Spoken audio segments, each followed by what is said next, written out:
Now we have something back over there in the Revelation relating to the opening of the sixth seal that corresponds with what Jesus is saying here in his olivet discourse.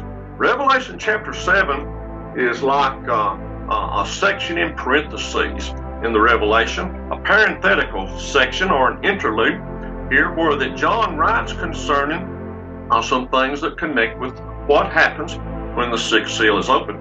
And two major things he sees here, 144,000 that are sealed and then a great multitude. Now, first of all, I want to look at these 144,000 that are sealed and what he says in chapter 7, verse 4.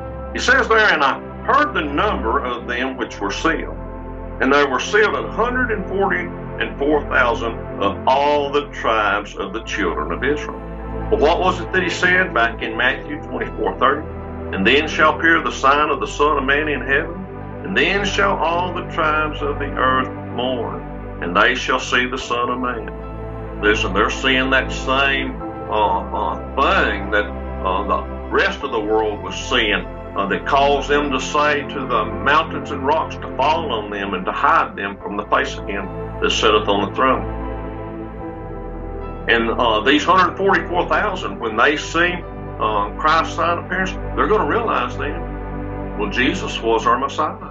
The Jesus that our nation was responsible for crucifying 2,000 years ago was our Messiah. And they're going to mourn. Now, some take this to be the national harvest that will happen at Christ's second advent, whenever that the Jewish nation as a whole will see Jesus, and they will realize at that time that he was their Messiah.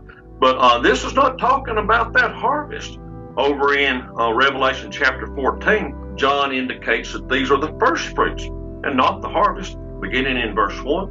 "And I looked, and lo, a lamb stood on the Mount Sinai, and with him 144,000 having his father's name written in their foreheads." Well, John is seeing these 144,000 in heaven. And notice what he says in verse 4. "These are they which were not defiled with women, for they are virgins. These are they which follow the Lamb whithersoever he goeth.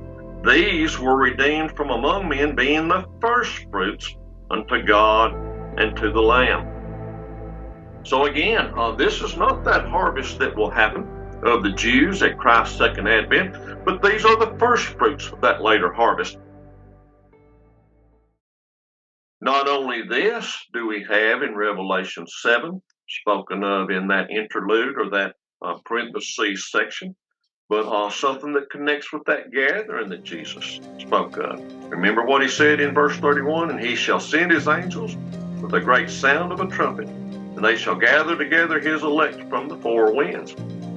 I submit to you, we see the gathered elect in Revelation chapter 7, verse 9, where John writes, "And after this I beheld, and lo, a great multitude which no man could number, of all nations and kindreds and people and tongues, stood before the throne and before the Lamb, clothed with white robes and palms in their hands." Well, this is the church. This is those that the angels have just gathered. This is those that the thief, Jesus, came to get. Something that parallels this that we're seeing here is what we saw earlier in Luke's account. Chapter 21, verse 36 says, "Watch ye therefore and pray always, that ye may be accounted worthy to escape all these things that shall come to pass, and to stand before the Son of Man." Well, here they are, after the opening of the sixth seal, after Christ's sign appearance, after these 144,000 Jews have seen the sign appearance of Christ and realized that Jesus is indeed their Messiah. We see this great multitude before the Lamb.